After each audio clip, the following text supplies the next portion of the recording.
വാർത്തയിലെ താരത്തിന്റെ പുതിയ അധ്യായത്തിലേക്ക് എല്ലാ പ്രേക്ഷകർക്കും സ്വാഗതം.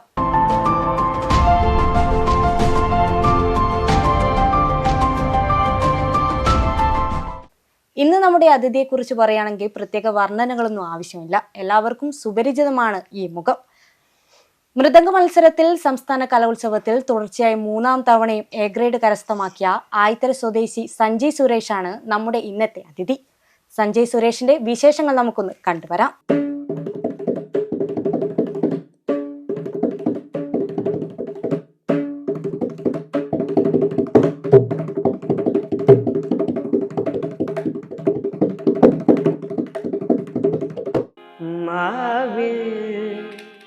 നാട്ടുമാവിൽ നമ്മളൂഞ്ഞാൽ പാട്ടെറിഞ്ഞു പാടും പാട്ടിലേതോ കൂട്ടുകാരായി നാമലഞ്ഞു. മിഴികളെന്തിനാണു വേറെ മൃദുലമീ കരങ്ങളില്ലേ അരികിലിന്നു നീല്ലയോ. നമസ്കാരം സഞ്ജയ്. നമസ്കാരം. എത്രാം ക്ലാസ്സിലെ സഞ്ജയ് ഇപ്പൊ പഠിക്കുന്നത്? ഏത് സ്കൂളിലാണ് പഠിക്കുന്നത്? ഇപ്പോ മൃദംഗ മത്സരത്തിൽ തുടർച്ചയായിട്ട് 3-ാം തവണയാണ് ഇപ്പോൾ സംസ്ഥാന കലോത്സവത്തിൽ എ ഗ്രേഡ് കരസ്ഥമാക്കുന്നത്. എന്താണ് അതിന്റെ ഒരു വിശേഷം? എങ്ങനെയാണ്? എന്താ വിജയം ഉറപ്പിച്ചിരുന്നോ? അല്ല, ഉറപ്പിച്ചില്ല. ഒരുപാട് സന്തോഷമുണ്ട്. എന്തായാലും ദൈവത്തോടും എൻ്റെ ഗുരുനാഥനോടും എൻ്റെ അച്ഛനമ്മയോടൊക്കെ ഒരുപാട് സന്തോഷ സ്നേഹവും നന്ദിയൊക്കെ അറിയിക്കുകയാണ്.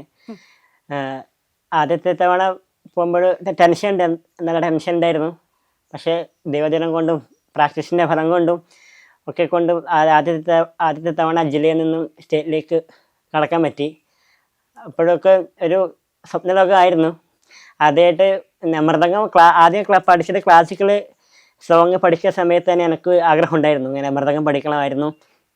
അപ്പം അങ്ങനെ അച്ഛനോട് അമ്മയോടൊക്കെ പറഞ്ഞു പഠിക്കണം ആഗ്രഹമുണ്ട്. അപ്പോൾ ഇവിടെ അടുത്തൊന്നും ക്ലാസ് ഇല്ല മൃദംഗത്തിൻ്റെ. അപ്പോൾ കുറച്ച് ദൂരം മാഹി എത്തണം. അവിടെയാണ് കലാഗ്രാമാണ് മാഷ് മൃദംഗം എടുക്കുന്ന മാഷുള്ളത്. മാഷ് പയ്യനുള്ള രാജൻ മാഷാണ് എൻ്റെ ഗുരുനാഥൻ. അപ്പോൾ മാഹി പോയപ്പോൾ ഇങ്ങനെ ഒരു ക്ലാസ് എടുക്കുന്നുണ്ടെന്ന് അറിഞ്ഞു. അപ്പോൾ അവിടെ പോയി ചേർന്നു. അപ്പോൾ മാഷിന് നല്ലൊരു ക്ലാസ് കാരണം ഈ തുടർച്ചയായിട്ട് 3 തവണ ഞങ്ങൾക്ക് ജില്ലയിൽ നിന്ന് സ്റ്റേറ്റിലേക്ക് കടക്കാൻ പറ്റി. ഒരുപാട് സന്തോഷം, അഭിമാനം തോന്നി ഈ നിമിഷത്തിൽ. എങ്ങനെ ടൈറ്റ് കോമ്പറ്റീഷൻ ആയിരുന്നു? എത്ര മത്സരാർത്ഥികൾ ഉണ്ടായിരുന്നു? അതെ അതെ അതെ ജില്ലയിൽ നിന്ന് സ്റ്റേറ്റിലേക്ക് കടക്കാനാണ് വിഷമം. അതുവരെ സബ് ജില്ലയിലേക്കൊന്നും അധികം മത്സരാർത്ഥികൾ ഉണ്ടാവാറില്ല പൊതുവെ. ജില്ലയിൽ എത്തുമ്പോൾ എന്തായാലും ഒരു 10-12 ആൾക്കാരോളം ഉണ്ടാവാറുണ്ട്. അപ്പോൾ അവരെക്കാളും കുറച്ചുകൂടി നന്നായിട്ട് വച്ചുകൊണ്ടായിരിക്കും ആണല്ലോ ഇപ്പോൾ കിട്ടിയത്. എന്തായാലും അതിലും ഒരുപാട് സന്തോഷം. അവരൊക്കെ കുറച്ചുകൂടി കൂടുതൽ വായിക്കാൻ പറ്റിയാലും ഒരുപാട് സന്തോഷം. ഇപ്പൊ മൃദംഗം പഠിക്കാൻ ഇവിടെ ഒന്നും കിട്ടാതെ മാഹി പോയിട്ടാണ് വരുന്നത്. ദിവസം ആ ക്ലാസ് ഉണ്ടാവാറുണ്ടോ? ദിവസവും ശനി ഞായറാണ് ക്ലാസ് ഉണ്ടാവാറ്. അപ്പോൾ ആ ദിവസം പോയി വരും എപ്പോഴും. മൃദംഗം അല്ലാതെ സഞ്ജയ് ഏതൊക്കെ ഇൻസ്ട്രുമെന്റ്സ് ആണ് പഠിച്ചിരിക്കുന്നത്? മൃദംഗം അല്ലാതെ വരെ ഒരു ഇൻസ്ട്രുമെന്റ്സ് പഠിക്കണം എന്ന് ആഗ്രഹിച്ചത് ഏതാണ്? ഞാൻ ആദ്യം പഠിച്ച ഇൻസ്ട്രുമെന്റ് പറഞ്ഞത് തബലയാണ്. അത് കൂത്തുപറമ്പ് ഹാരിസ് ഭായ് സാറിൻ്റെ അടുത്തായിരുന്നു ആദ്യം പഠിച്ചത്. ആ സമയത്ത് ക്ലാസിക്കൽ പഠിച്ച് തുടങ്ങിയിട്ടുണ്ടായിരുന്നില്ല. അപ്പോൾ അതിനു മുമ്പേ ആയിരുന്നു തബല പഠിച്ചത്. അത് ഹാരിസ് ഭായ് സാറിനാണ് പഠിച്ചത്. അതൊരു 2-3 കൊല്ലം പഠിച്ചിരുന്നു. അത് കഴിഞ്ഞിട്ട് ക്ലാസിക്കൽ പഠിച്ച് തുടങ്ങിയപ്പോഴാണ് മൃദംഗം പഠിച്ചാൽ കൊള്ളാമായിരുന്നു തോന്നിയത്. അങ്ങനെയാണ് മൃദംഗത്തിലേക്ക് വന്നത്.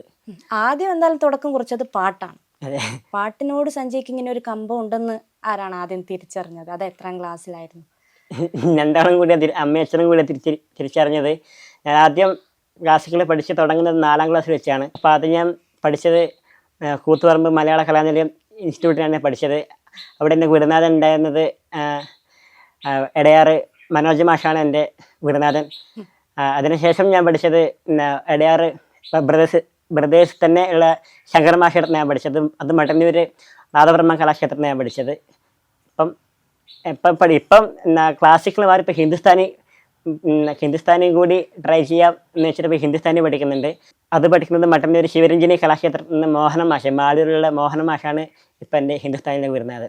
കൂടുതലായും സഞ്ജയ്ക്ക് ഏത് തരത്തിലുള്ള പാട്ടുകളാണ് കൂടുതലായി ആസ്വദിക്കാനും പാടാനും താല്പര്യമുള്ളത്?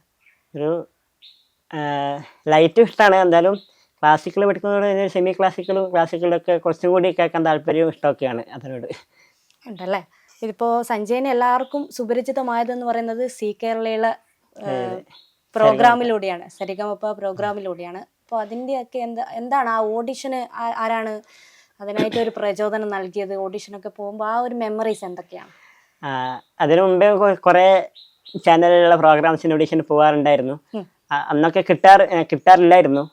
ആ സമയത്ത് ക്ലാസിക്കൽ പഠിക്കുന്നത് കൊണ്ട് തന്നെ സിനിമാ പാട്ടുകൾ പഠിക്കുന്നത് വളരെ കുറവാണ്. അതുകൊണ്ട് പെട്ടെന്ന് ഓഡിഷൻ അങ്ങനത്തെ എന്തെങ്കിലും കേൾക്കുമ്പോഴാണ് ഒരു സിനിമാ പാട്ട് പഠിക്കുന്നത്. അതിന് ആ സമയത്ത് അങ്ങനെയുള്ള കട്ടിപ്പാട്ടുകളൊന്നും പഠിക്കാറുമില്ല. അതായത് ലിറിക്സ് കൂടുതൽ ഉണ്ടാകുന്നത് അത് കാണാപ്പടം പഠിച്ച് കാര്യങ്ങള് ആ ഒരു ബുദ്ധിമുട്ട് തന്നെയായിരുന്നു അല്ലേ? അതിനുശേഷം കുറച്ച് സിനിമാ പാട്ടുകൾ പഠിച്ചു തുടങ്ങി. അപ്പോഴാണ് ഞാൻ ആദ്യം ക്ലാസിക്കൽ പഠിച്ചു തുടങ്ങിയ മലയാള കലാനിലയത്തിൻ്റെ ബഹുമാനപ്പെട്ട മഹേന്ദ്ര മാഷ് ആണ് അച്ഛന് അതിന്റെ ലിങ്ക് അയച്ചു കൊടുത്തത്. സരിഗമപയുടെ ഇങ്ങനെ ഓഡിഷൻ നടക്കുന്നുണ്ട്, അതിൽ എന്നെ കൊണ്ടുപോയി നോക്കൂ, കിട്ടിയാൽ നല്ലതല്ലേ എന്ന് പറഞ്ഞിട്ട് ആദ്യം. എവിടെ വെച്ചായിരുന്നു ഓഡിഷൻ? ഓർമ്മയുണ്ടോ എവിടെ വെച്ചായിരുന്നു ഓഡിഷൻ? ആദ്യം ആ സമയത്ത് കൊറോണ ടൈം ആയതുകൊണ്ട് തന്നെ ആദ്യം ഓൺലൈൻ ആയിരുന്നു ഉണ്ടായത്. അതിനുശേഷം ആദ്യത്തെ ഓൺലൈൻ ഓഡിഷന് കൊടുത്തു. ക്ലാസിക്കൽ സോങ് കൊടുത്തിട്ടുണ്ടായിരുന്നു. അതുപോലെ തന്നെ 2-3 സിനിമാ പാട്ടുകളും പാടി അയച്ചിട്ടുണ്ടായിരുന്നു. കിട്ടുന്ന ഒരു പ്രതീക്ഷയില്ല. അങ്ങനെ ഇരിക്കുമ്പോൾ ഒരു ദിവസം പെട്ടെന്ന് കോൾ വന്നത് ഇങ്ങനെ സി കേരളം ചാനൽ എന്നാണ്, സരിഗമപയുടെ ഫസ്റ്റ് ഓഡിഷനിലേക്ക് സെലക്ട് ആയിട്ടുണ്ട് എന്നൊക്കെ പറഞ്ഞിട്ട് വിളിച്ചത്. എപ്പോഴാണ് ഒരുപാട് സന്തോഷമുണ്ടായി. കാരണം ആദ്യമായിട്ടാണ് ഇങ്ങനെ ഒരു ഓഡിഷന് വിളിക്കുന്നതും സെലക്ട് ആകുന്നതും ഒക്കെ. അപ്പം എന്തായാലും അതിന് വേണ്ടിയിട്ട് കുറേ പരിശ്രമിച്ചു, ഒരുപാട് പാട്ടുകൾ പഠിച്ചു. അങ്ങനെ അവിടെ പോയി പാടി. അങ്ങനെ അവിടെ അത് നടന്നത് എറണാകുളത്ത് വെച്ചായിരുന്നു. എറണാകുളം അവിടുന്ന് നടന്ന 2 ഓഡിഷനിലും സെലക്റ്റായി. അങ്ങനെ സരിഗമപയുടെ മെഗാ ഓഡിഷൻ വരെ സെലക്റ്റായി. അങ്ങനെ അവിടുന്ന് പാടിയത് കണ്ണാനക്കണ്ണ എന്ന സോങ്ങാണ് ഞാൻ പാടിയത്. അത് പാടിയിട്ടാണ് ഞാൻ സരിഗമപയിലേക്ക് എൻ്റർ ആവുന്നതും. അങ്ങനെ കുറേ നല്ല നല്ല പാട്ടുകൾ പാടി അവിടെ പാടിയിട്ട് അവസാനം ഫൈനലിൽ എത്തുകയും ഫൈനലിലെ സെക്കൻഡ് റണ്ണറപ്പായി വിജയിക്കാൻ സാധിച്ചതും ഒക്കെ. ഫസ്റ്റ് തന്നെ പാടിയെന്ന് പറഞ്ഞത് കണ്ണാനക്കണ്ണ. ആ ഒരു പാട്ട് ഒരു 4 വരി പാടില്ലേ? പാടാം. കണ്ണാനക്കണ്ണേ കണ്ണാനക്കണ്ണേ എന്നിത് സായവാ, പുണ്ണാനെ നെഞ്ചൈ പുണ്ണാനെ കയ്യാൽ പൂപ്പോലീവാ, ഞാൻ കാത്ത് നിന്റെ കാലങ്ങൾ തോറും ഏക്കം തീരുമാ, ഞാൻ പാത്ത് ഉണ്ടൻ പൊൻവാനം എങ്കും എൻ മിന്നൽ തോன்றுமா, തണ്ണീരായി മേഘം തോറും കണ്ണീർ ചേരും കർക്കണ്ടായി മാറുമാ, ആരാരിരാരോ രാരോ രാരോ ആരാരിരാരോ ആരാരിരാരോ രാരോ രാരോ ആരാരിരാരോ ആരാരിരാരോ രാരോ രാരോ ആരാരിരാരോ ആരാരിരാരോ രാരോ രാരോ ആരാരിരാരോ. Super, thank you. ഈ ആ പരിപാടിയിൽ പങ്കെടുക്കുമ്പോൾ ഈ പാട്ടൊക്കെ ചൂസ് ചെയ്യുന്നത് എങ്ങനെയാണ്? സഞ്ജയന്റെ ഇഷ്ടപ്രകാരമാണോ? എങ്ങനെയാണ്? അച്ഛനും അമ്മയും ഓരോ പാട്ട് ചൂസ് ചെയ്യുകയാണോ ചെയ്യുന്നത്, അല്ലെങ്കിൽ സഞ്ജയ് പ്രത്യേകം ഒരു ഓഡീഷൻ? എന്തായാലും നമുക്ക് ഇഷ്ടപ്പെട്ട പാട്ട് പാടാനാണ് ആദ്യം പറയുക. അപ്പം എന്തായാലും നമ്മളെ കൊണ്ടാവുന്ന നല്ലൊരു പാട്ട് പഠിച്ചിട്ട് പോകാനാണ് പതിവ്. പക്ഷേ ഇതിൽ സെലക്ട് ചെയ്തതിന് ശേഷം നമ്മളെ കഴിവ് തെളിയിക്കാൻ പറ്റുന്ന രീതിയിലുള്ള പാട്ടുകളാണല്ലോ റിയാലിറ്റി ഷോയിൽ പാടേണ്ടത്. അപ്പം അച്ഛനും അമ്മയ്ക്ക് ഇത് ഡിസ്കസ് ചെയ്തിട്ട് അത്തരത്തിലുള്ള പാട്ടുകൾ സെലക്ട് ചെയ്യും, അത് പഠിക്കുകയും അത് അവരോട് പറയുകയൊക്കെ ചെയ്തിട്ട് അങ്ങനെയുള്ള പാട്ടുകൾ പിന്നെ പഠിച്ചു തുടങ്ങി ഓഡീഷന് സെലക്ട് ചെയ്തതിന് ശേഷം. ആ പരിപാടിയിൽ കൂടുതൽ ഒരു 3 ജഡ്ജസ് ഉണ്ട്. ആ കൂടുതൽ ഒരു അറ്റാച്ച്മെന്റ് തോന്നിയ ഒരു ജഡ്ജ് എന്ന് പറയുമ്പോൾ ആരെയായിരിക്കും ഇപ്പോൾ ഓർമ്മ വരുന്നത്? അവരോടൊരു മെമ്മറീസ്, അവരോടൊപ്പം ഉള്ള ഒരു മെമ്മറീസ് ഉണ്ടാവുമല്ലോ. പിന്നെ 3 ജഡ്ജസ് ഉണ്ടായത് സുജാത മാം, അതുപോലെ ഷാൻ റഹ്മാൻ, അതിൻ്റെ പ്രിയപ്പെട്ട ഗോപി സുന്ദർ സാറ്. നല്ല അറ്റാച്ച്മെന്റ് എന്ന് പറയാൻ 3 ആളും ഒരുപോലെ തന്നെ ആയിരുന്നു ഉണ്ടായത്. പക്ഷെ എന്നാൽ കുറച്ചും കൂടി അറ്റാച്ച്മെന്റ് പറയാൻ എൻ്റെ ടീം ലീഡറായ ഗോപി സുന്ദർ സാറോടാണ് കുറച്ചുകൂടി അറ്റാച്ച്മെന്റ് ഉണ്ടായത്. സാറ് ഒരുപാട് നല്ല നല്ല കാര്യങ്ങൾ പറഞ്ഞു തരികയും അങ്ങനെ സ്റ്റേജിൽ പെർഫോം ചെയ്യണമെന്ന് പറഞ്ഞു തരികയും ഒരുപാട് വിളിച്ച് സംസാരിക്കാറൊക്കെ ഉണ്ടായിരുന്നത് സാറാണ്. അപ്പം സാറോടാണ് കുറച്ചും കൂടി അറ്റാച്ച്മെന്റ് ഉണ്ടായതും ഒക്കെ. കൂടെ പാടി വരുമ്പോൾ ഇപ്പോൾ ഒരു കോണ്ടാക്ട് ഉണ്ട്. അവരെ ഇടയ്ക്ക് വിളിക്കുകയും സംസാരിക്കുകയൊക്കെ ചെയ്യാറുണ്ട്. വേറെ എന്തൊക്കെയാണ് പ്രത്യേക ഒരു ഏത് പാട്ട് പാടിയപ്പോഴാണ് സഞ്ജയ്ക്ക് കൂടുതൽ ഒരു ഞാൻ ഈ സെരഗമപ്പയിൽ ആദ്യമായിട്ടല്ല സെരഗമപ്പയിൽ പാടിയിട്ട് ഫസ്റ്റ് ബ്ലോക്ക് ബസ്റ്റർ 100 മാർക്സ് കിട്ടിയത് NS ഉള്ള പുകരെ എന്ന എ റഹ്മാൻ സാറിൻ്റെ കമ്പോസിങ്ങുകളുടെ ശങ്കർ മഹാദേവൻ സാറ് പാടിയ ആ ഗ്രേറ്റ് സോങ്ങാണ് ഞാൻ ആദ്യമായിട്ട് ഇതിൽ പാടിയിട്ട് ബ്ലോക്ക് ബസ്റ്റർ കിട്ടിയത്. ആ സോങ് പാടിയിട്ടാണ് കിട്ടിയത്. അപ്പോൾ അതിൽ നല്ല നല്ല കമൻസും കാര്യങ്ങളും ഒക്കെ എല്ലാവരും പാടുന്നുണ്ടായിരുന്നു. അതുപോലെ തന്നെ പിന്നെ പാടിയത് ഉന്നെ കാണാതെ ഞാൻ എന്ന അതും ശങ്കർ മഹാദേവൻ സാറിൻ്റെ പാട്ടാണ്. പിന്നെ അതുപോലെ പള്ളിക്കെട്ട് ശബരിമലയ്ക്ക് ആ പാട്ടൊക്കെ പാടിയിട്ട് നല്ല നല്ല കമൻസും ഒക്കെ ഉണ്ടായിരുന്നു. ഒരു റോൾ മോഡൽ ആക്കണം എന്ന് വിചാരിച്ച് ഏത് ഗായകനെയായിരിക്കും കൂടുതൽ ഒരു താല്പര്യം? ആ ഗായകനെ പോലെ പാടണോ, അല്ലെങ്കിൽ ആ ഗായകനാണ് എൻ്റെ ഒരു റോൾ മോഡൽ എന്ന് ചിന്തിക്കുന്ന ആരായിരിക്കും? അത് ഞാൻ ഫസ്റ്റ് പാട്ട് പാടിയ കണ്ണാനക്കണ്ടെ പാടിയ ശ്രീറാം സാറിൻ്റെ സ്റ്റൈല് കൊണ്ടുവരാൻ ശ്രമിക്കാറുണ്ട്. സാറിൻ്റെ പോലെ ആവണം എന്നാണ് എൻ്റെ ആഗ്രഹം. സാറിൻ്റെ ഒരുപാട് പാട്ടുകൾ പഠിച്ചിട്ടുണ്ട്, പാടിയിട്ടുണ്ട്. അപ്പം സാറാണ് റോൾ മോഡൽ. സാറിൻ്റെ ഇപ്പോഴത്തെ ലേറ്റസ്റ്റ് ആയിട്ടുള്ള പാട്ട് ഏതാ പഠിച്ചിട്ടില്ല സഞ്ജയ്? ഇപ്പോൾ പഠിച്ചതിപ്പം മറുവാർത്ത പേസാതെ എന്ന പാട്ട് കേൾക്കാറുണ്ട്. അതാണ് ഇപ്പോൾ ശ്രീറാം സാറിൻ്റെ അധികം കേട്ട് പാടാറ്. അതൊന്ന് ഒരു 2 വരി.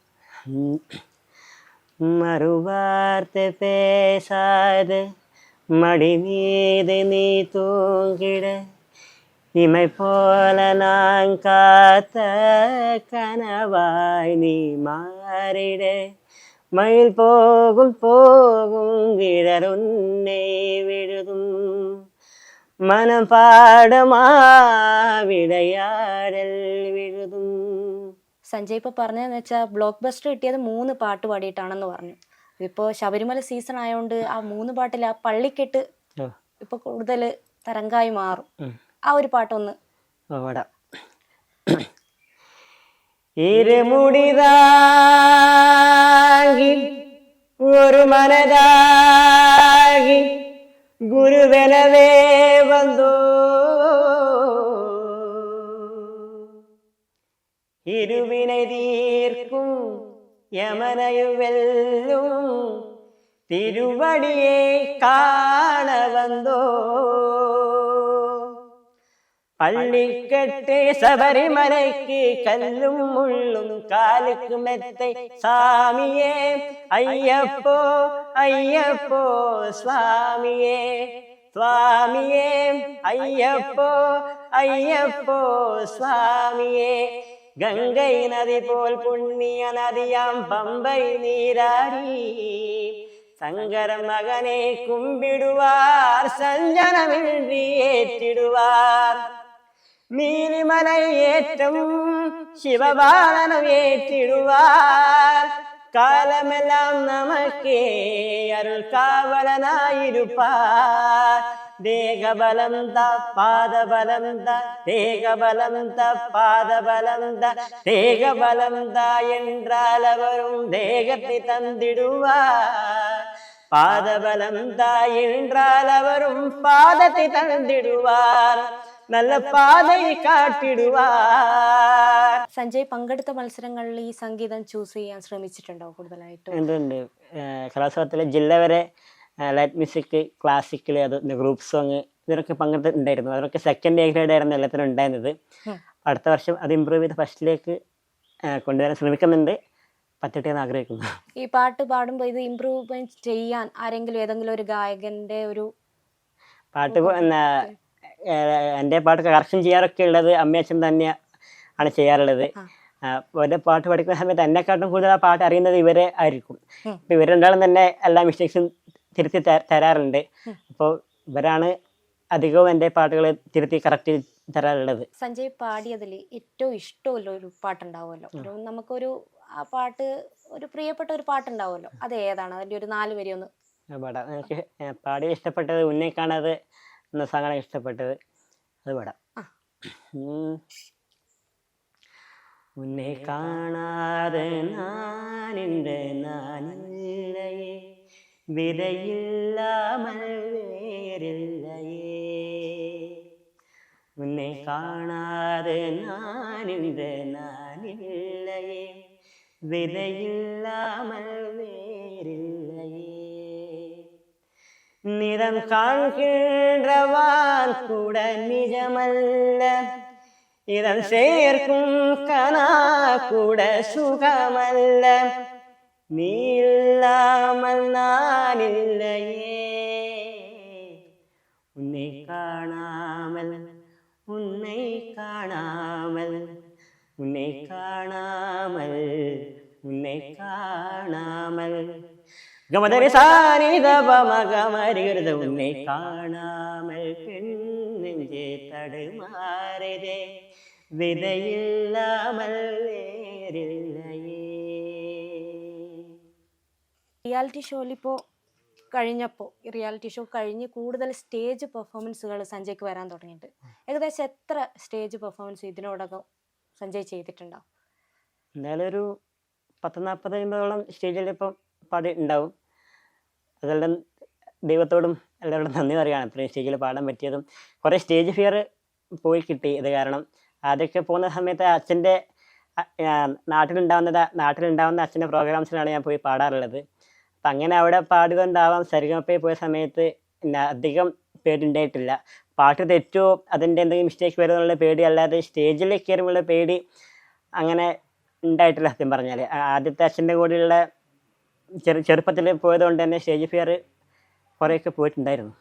ഇപ്പോൾ പാട്ടിൽ മാത്രമല്ല പഠനത്തിലും സഞ്ജയ് കഴിവ് തെളിയിച്ചു എന്ന് പറഞ്ഞ പഠനത്തിൽ മികച്ച ഒരു കഴിവ് തന്നെ സഞ്ജയ് ചെയ്തിട്ടുണ്ട്. അപ്പോൾ ഈ പാട്ടിൻ്റെ ഇടയിൽ ഈ പഠനത്തിൽ എന്തെങ്കിലും ഒരു ഇപ്പോൾ സ്കൂളിൽ പോകാനൊക്കെ ചെറിയ ഇടവേള എടുക്കേണ്ട ഒരു അവസ്ഥയുണ്ടാവും. അപ്പോൾ എങ്ങനെയാണ് ആ പഠനത്തിലൊക്കെ അധ്യാപകരുടെയും വിദ്യാർത്ഥികളുടെയും ഒരു സപ്പോർട്ട് എങ്ങനെയാണ്? നല്ല സപ്പോർട്ടാണ് ടീച്ചർമാരും മാഷന്മാരൊക്കെ. കഴിഞ്ഞ ഞാൻ ഇപ്പം പഠിക്കുന്ന +1 ആണ്. ഇതിനു മുമ്പ് 10th ഫുൾ A+ ഉണ്ടായിരുന്നു. അതാണ് ഞാൻ പറഞ്ഞത് പഠനത്തിലും മികവ് പുലർത്തിയിട്ടുണ്ടെന്ന്. അതിനും ടീച്ചർമാരുടെയും മാഷന്മാരുടെയും ഫ്രണ്ട്സിൻ്റെ ഒക്കെയുള്ള സപ്പോർട്ട് ഉണ്ടായിരുന്നു. ഈ നോട്ട്സ് ഒക്കെ ചെയ്യുന്നതിൽ വിദ്യാർത്ഥികൾ എങ്ങനെയാണ്? പൂർണ്ണ സപ്പോർട്ടാണോ? ഓ അതെ അതെ അതെ. അവർ പ്രോഗ്രാംസിന് പോകുന്നത് കൊണ്ട് തന്നെ അധിക ദിവസം ഞാൻ ലീവായിരിക്കും. അപ്പം ആ സമയത്ത് നോട്ട്സ് ഒക്കെ ഫ്രണ്ട്സ് അയച്ചു തരും. എന്തെങ്കിലും ഡൗട്ടൊക്കെ ഉണ്ടെങ്കിൽ ടീച്ചർമാരെ കറക്ഷൻ ചെയ്ത് തരികയും ഒക്കെ ചെയ്തിട്ടുണ്ട്. അതുകൊണ്ട് തന്നെ ആയിരിക്കും ഫുൾ A+ കിട്ടിയത്. അതായത് ഓഫ്ലൈനായിട്ട് സഞ്ജയ്ക്ക് ഒരു ക്ലാസ് എല്ലാം നൽകാൻ അധ്യാപകരുടെ ഭാഗത്തുനിന്ന് ഒരു ഉണ്ടാവാറുണ്ട്. ഫ്രീ ടൈമിലൊക്കെ പോയാൽ സാറ് എത്ര വേണമെങ്കിലും പറഞ്ഞു തരാനുണ്ട്. എല്ലാ മാഷ്മാർ ടീച്ചർമാരും നല്ല സപ്പോർട്ടാണ്. അവർ ഇപ്പോഴും മമ്പർ ഹയർ സെക്കൻഡറി സ്കൂൾ ടീച്ചർമാരാണെങ്കിൽ മാഷന്മാരാണെങ്കിൽ നല്ല സപ്പോർട്ടാണ്. ഈ സ്റ്റേറ്റിൽ പോകുമ്പോഴും ജില്ലയൊക്കെ പോകുമ്പോഴും കുറേ ലീവായിട്ടുണ്ടായിരുന്നു. അപ്പോൾ അതിലൊക്കെ സംശയം ചോദിക്കുന്ന സമയത്ത് എത്ര തവണ വേണമെങ്കിലും എത്ര സമയം വേണമെങ്കിലും സ്പെൻഡ് ചെയ്തിട്ട് പറഞ്ഞുതരാൻ മാഷന്മാരും ടീച്ചർമാരും ഫ്രണ്ട്സും ഒക്കെ തയ്യാറാണ്. അപ്പോൾ അവരോടും നന്ദി പറയുകയാണ് ഈ സമയത്ത്. അപ്പോൾ സഞ്ജയ് പറഞ്ഞു സഞ്ജയുടെ ഉയർച്ചയ്ക്ക് കാരണം സഞ്ജയുടെ അച്ഛനും അമ്മയാണ്. തീർച്ചയായും അച്ഛനും അമ്മേനെ ഒന്ന് പരിചയപ്പെട്ടൂടെ? ഓ സഞ്ജയ്, അപ്പോൾ അച്ഛനും അമ്മേനെ ഒന്ന് പരിചയപ്പെടുത്തിത്താ. അച്ഛന് സുരേഷ് കീബോർഡ് ആർട്ടിസ്റ്റാണ്. അമ്മ ഹൗസ് വൈഫാണ്. അമ്മയുടെ പേര് അഞ്ജലി. സുരേഷ് ഏട്ടാ, ഇപ്പോ സഞ്ജയ് പറഞ്ഞു അവന്റെ ഉയർച്ചക്കൊക്കെ കാരണം എന്റെ അച്ഛനും അമ്മയാണെന്ന്. എന്താണ് അവന്റെ ഒരു എല്ലാ ആഗ്രഹത്തിനും നിങ്ങൾ പൂർണ്ണ സപ്പോർട്ടോടെ, എന്തെങ്കിലും പരിമിതി ഉണ്ടെങ്കിലും അതൊക്കെ മറികടന്ന് നിങ്ങൾ പൂർണ്ണ സപ്പോർട്ടോടെയാണ് അവന് വേണ്ടി നിൽക്കുന്നത്? തീർച്ചയായിട്ടും. ഇപ്പോ പറയുകയാണെങ്കിൽ മ്യൂസിക് റിയാലിറ്റി ഷോ തന്നെ കൊണ്ടുവന്നതും നിങ്ങളുടെ ഒരു പിന്തുണ കൊണ്ടാണ്. അപ്പൊ ആ കാര്യം എന്തൊക്കെയാണ്? ചെറുപ്പത്തിൽ കുറച്ച് പ്രശ്നങ്ങളുണ്ടായിരുന്നെങ്കിലും മ്യൂസിക്കിനോടാണ് കൂടുതൽ താല്പര്യം കാണിക്കുന്നത് നേരെ ചെറുതാകുമ്പോൾ നമുക്ക് മനസ്സിലാകാറുണ്ട്. അപ്പോൾ അതുകൊണ്ട് തന്നെ മ്യൂസിക്കിന്റെ ആദ്യ കാര്യങ്ങളെല്ലാം ഇങ്ങനെ പറഞ്ഞു കൊടുക്കും ചെറുതാകുമ്പോൾ തന്നെ. അപ്പോൾ അതെല്ലാം പെട്ടെന്ന് ഗ്രാസ്പ് ചെയ്യാറുണ്ട്. പിന്നെ അങ്ങനെ ചെറുതാകുമ്പോൾ മറ്റു വീട്ടിലൊക്കെ ഇല്ലാത്തൊരു കാര്യം കിട്ടിയതെന്ന് വെച്ചാൽ ഞാൻ മ്യൂസിക് ഫീൽഡ് ആയതുകൊണ്ട് തന്നെ കുറേ പാട്ടുകളായിട്ടും മ്യൂസിക് ഇൻസ്ട്രുമെന്റ്സ് ആയിട്ടും ഒക്കെ അവന് ഇടപഴകാനുള്ള സാഹചര്യം ഉണ്ടായിരുന്നു. അപ്പോൾ ചെറുപ്പത്തിൽ സംസാരിക്കുന്ന ചെറിയ പ്രശ്നമുണ്ടായിരുന്നു, എല്ലാവർക്കും അറിയാതെ. അപ്പോൾ ആ സമയത്ത് സർജറിയെല്ലാം വേണ്ടി വന്ന സമയത്ത് അപ്പോൾ സ്പീച്ച് തെറാപ്പിക്കൊക്കെ പോയിരുന്നു. അപ്പോൾ ആ സമയത്ത് ഇവന് പാട്ടും താല്പര്യമുണ്ട്. അപ്പോൾ പാട്ട് പഠിക്കുന്നതിലൂടെ ഇവൻ്റെ ഈ പ്രൊണൗൺസിയേഷനും കാര്യങ്ങളും ഒക്കെ ശരിയായിട്ട് വരുമല്ലോ, താല്പര്യമുള്ളൊരു കേസുമാണ്. അങ്ങനെ ചെറുപ്പത്തിലെ പാട്ട് പഠിക്കാൻ ചേർത്തത്. അപ്പോൾ അതൊരു നല്ലൊരു കാര്യമായി. അതുകൊണ്ട് പല ഈ കർണാട്ടിക് ക്ലാസിക്കൽ പഠിക്കുമ്പോഴത്തെ കുറേ വേർഡ്സും കാര്യങ്ങളും ശരിക്കും അതൊരു എക്സസൈസ് തന്നെയാണത് നമ്മളെ. അപ്പോൾ അതുകൊണ്ട് തന്നെ ഇവന് ആദ്യം സംസാരിക്കാനുള്ളൊരു പ്രശ്നം ഉണ്ടാകുന്നുള്ളൊരു ഭയം ഉണ്ടായിരുന്നു നമുക്ക് രണ്ടാൾക്കും. പക്ഷേങ്കിൽ അത് മാറിക്കഴിഞ്ഞ ശേഷം ഇത് ക്ലിയർ ആകാൻ വേണ്ടി ഇങ്ങനത്തെ മ്യൂസിക് വളരെയധികം സഹായിച്ചിട്ടുണ്ട് ഇവനെ. അപ്പോൾ അത് ഇങ്ങനെ കഴിയുന്നതായിരുന്നു ഇവൻ പാട്ട് പഠിക്കാനും തുടങ്ങി. പിന്നെ ഉപകരണം എൻ്റെ കയ്യിലുള്ള കീബോർഡായാലും എല്ലാം ഇങ്ങനെ അന്നേരം ആധികാരികമായിട്ട് പഠിക്കില്ലെങ്കിലും ഇവനെല്ലാം ഇങ്ങനെ കൈകാര്യം ചെയ്യും. ഇപ്പോഴും ഇങ്ങനെ വായിക്കും. മൃദംഗം ആധികാരികമായിട്ട് പഠിച്ചു പിന്നീട്. ആദ്യം ഇവനെല്ലാം ഈ മ്യൂസിക്കാണ് ശരിക്കും പറഞ്ഞാൽ ഇവൻ്റെ ഒരു ചങ്ങാതിയായിരുന്നു. അപ്പോൾ അതിനൊന്നിച്ച് ഞങ്ങളും സപ്പോർട്ട് ചെയ്ത് എടുത്തു. പാട്ട് പാടുമ്പോൾ തന്നെ ഇവന്റെ എല്ലാം ഒരു ക്ലിയർ ആയി വരുന്നുണ്ട്. വരുന്നു. അതെ. അപ്പോൾ അതിനൊന്നിച്ച് നമ്മളും വേണ്ടതെല്ലാം ചെയ്തു കൊടുത്തു. അതിനൊന്നിച്ച് തന്നെ സ്പീച്ച് തെറാപ്പി അതെല്ലാം നടക്കുന്നുണ്ടായിരുന്നു. അതെല്ലാം വൈഫ് തന്നെ കൊണ്ടുപോയി. അങ്ങനത്തെ സപ്പോർട്ടുകൾ നമ്മൾ ചെയ്യേണ്ട കടമ തന്നെയാണ്.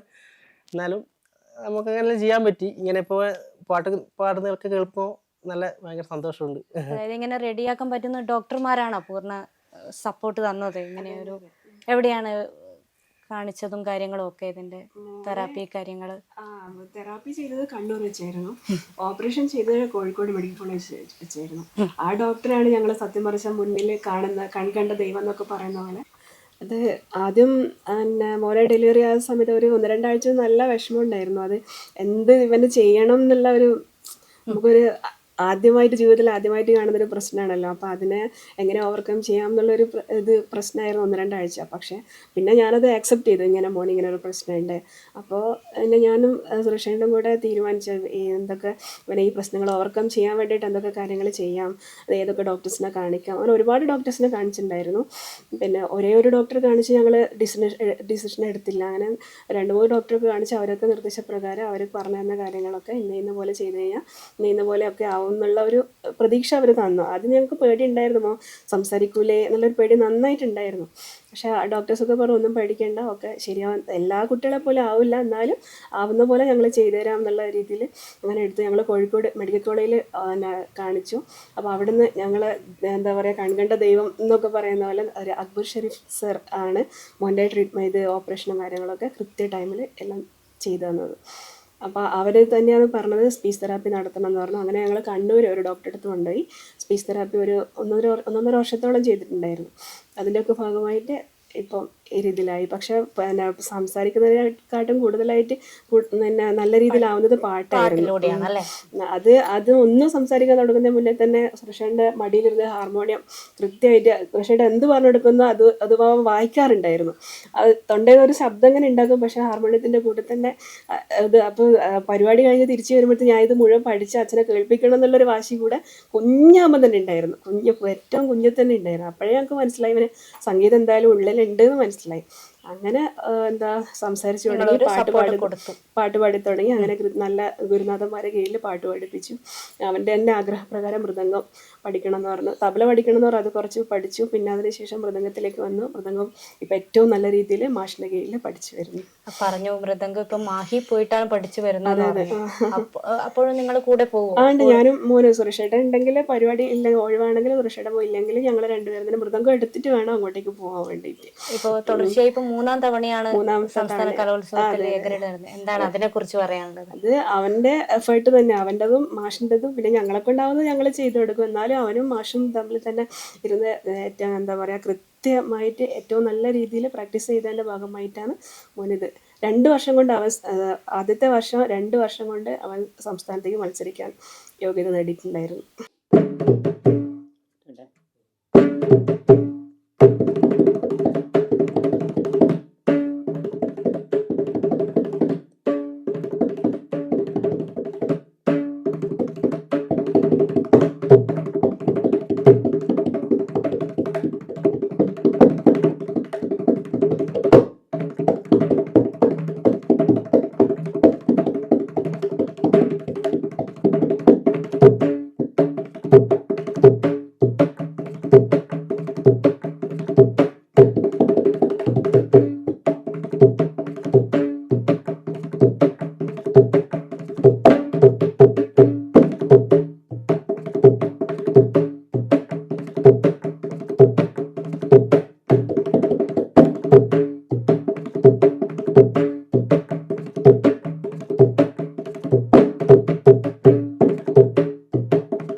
വേറെ ഏതെങ്കിലും റിയാലിറ്റി ഷോയിൽ ഉള്ള എന്തെങ്കിലും കൊടുക്കുവോ, അങ്ങനെ എന്തെങ്കിലും ചെയ്യാൻ ആഗ്രഹിക്കുന്നുണ്ടോ? ഇനി ഒരു റിയാലിറ്റി ഷോ റിയാലിറ്റി ഷോ ഇപ്പം പഠിക്കേണ്ട ഒരു ഇതിലായതുകൊണ്ട് പിന്നെ എന്നാലും ട്രൈ ചെയ്യാൻ താല്പര്യമുണ്ട്. എന്നാലും അത് കഴിഞ്ഞൊരു ഗ്യാപ്പിൽ ഇവന് പഠനം വേണമല്ലോ എന്ന് വെച്ചാൽ, അതുകൊണ്ട് ഈ സമയത്ത് കുട്ടിയുടെ ശബ്ദം അല്ലെങ്കിൽ മാറി വരുന്ന ഒരു സമയമാണ് ഇപ്പം. അപ്പോൾ ആ സമയത്ത് കുറച്ച് പ്രശ്നങ്ങളുണ്ടാവും, ഇവരെ സിംഗിങ്ങിനെ സംബന്ധിച്ച് കുറച്ച് പ്രശ്നങ്ങളുണ്ടാവും. അപ്പോൾ ഈ ഒരു സമയം അത്ര നല്ലതല്ല സത്യം പറഞ്ഞാൽ. അപ്പം എന്നാൽ ഇപ്പം പിന്നെ കുറച്ച് മാറി വന്നു, ശബ്ദം ഈ മാറുന്ന സമയമുണ്ടല്ലോ, മാറി വന്നു. ട്രൈ ചെയ്യും, കുഴപ്പമൊന്നുമില്ല, ട്രൈ ചെയ്യാറുണ്ട്.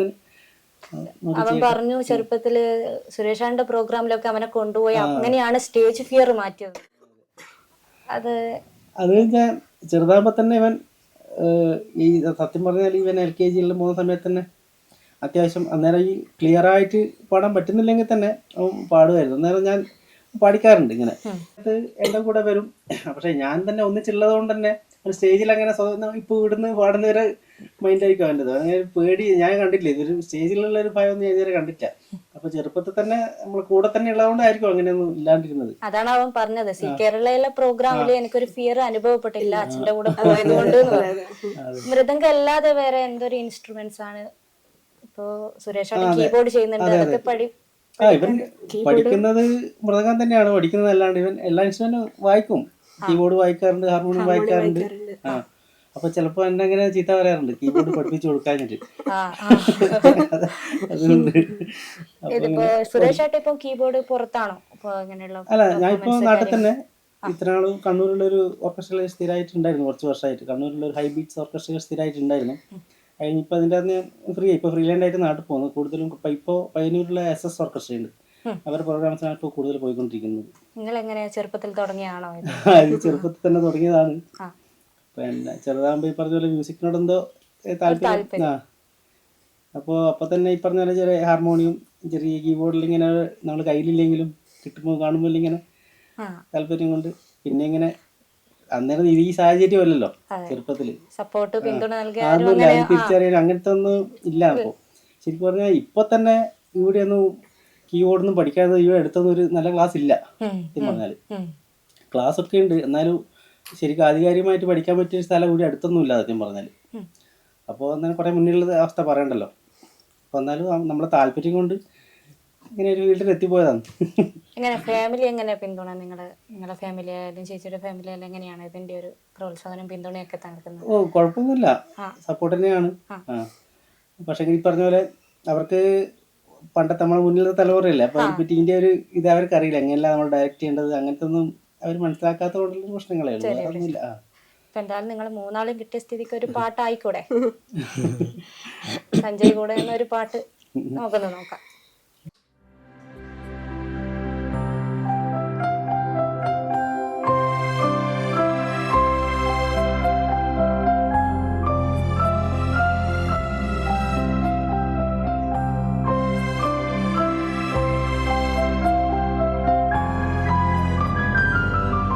മിഴികളെന്തിനാണു വേറെ മൃദുലമീ കരങ്ങളില്ലേ, അരികിലിന്നു നീല്ലയോ.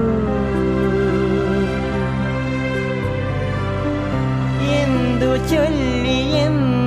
ചൊല്ലി യാത്രയോതുമിന്നു ഞാൻ കഥനപൂർണമെൻ വാക്കുകൾ. നീയില്ലാ ജന്മമുണ്ടോ, നീ അറിയാ യാത്രയുണ്ടോ, നീയണയും രാവു തേടി ഞാനിവിടെ കാത്തു നിൽക്കാം. പോയി വരുവോളം നിനക്കായി ഞാൻ തരും മനം. അലീന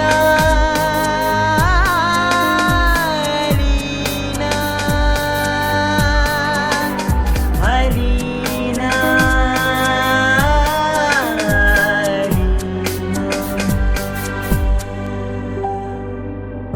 കരളേ നിൻ കൈ പിടിച്ചാൽ കടലോളം വെണ്ണിലാവേ, കണ്ണിൻ കാഴ്ചയിൽ നീ കുറുകുന്നൊരു വെൺപിറാവ് എന്നു വരും നീ തിരികെ എന്നു വരും നീ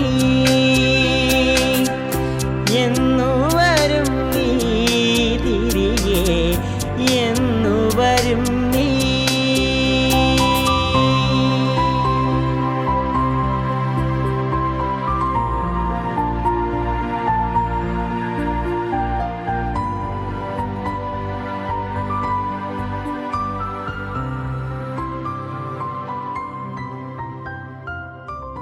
സഞ്ജയ് ഇനിയും നല്ല ഉയർച്ചയിലേക്ക് എത്തട്ടെ, നല്ല നല്ല അവസരങ്ങൾ തേടിയെത്തട്ടെ. അതുപോലെ തന്നെ അച്ഛൻ്റെയും അമ്മയുടെയും നല്ലൊരു പിന്തുണ ഇന്നും മുന്നോട്ട് പോകട്ടെ എന്ന് ആശംസിക്കുകയാണ്.